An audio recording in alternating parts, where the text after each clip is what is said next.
পনিরের এই রেসিপিটা গরম রুটি বা পরোটার সাথে কিন্তু দারুণ লাগবে। তো চলুন, আমরা করেছিলাম কালকের বাটার মশালা পনির।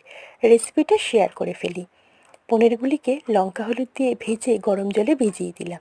এবার কড়াইতে ঘি দিয়ে কাজু বাদাম, কাঁচা লঙ্কা, টমেটো, পেঁয়াজ, আদা, রসুন ভালো করে ভেজে পেস্ট করে নিলাম। আবার কড়াইতে ঘি দিয়ে গোটা গরম মশলা ফোড়ন দিয়ে বেটে রাখা পেস্টটা দিয়ে ভালো করে ভাজা করে নিয়ে তার মধ্যে পরিমাণ মতন লবণ আর হলুদ গুঁড়ো দিয়ে দিলাম। দিয়ে ভালো করে ভাজা ভাজা হয়ে যেতে ভিজিয়ে রাখা পনিরের গরম জলটা আর সবশেষে পনিরগুলি অ্যাড করে ফেললাম। আর এদিকে একটু তড়কা দেওয়ার জন্য দিয়ে দিলাম একটা বাটির মধ্যে ঘি নিয়ে, তাতে কাসুরি মেথি আর কাশ্মীরি লঙ্কার গুঁড়ো দিয়ে ওপর থেকে ঢেলে দিলাম। তাহলে রেসিপিটা পছন্দ হলো তো? ভালো লাগলে পাশে থাকবেন, কেমন হয়েছে জানাবেন।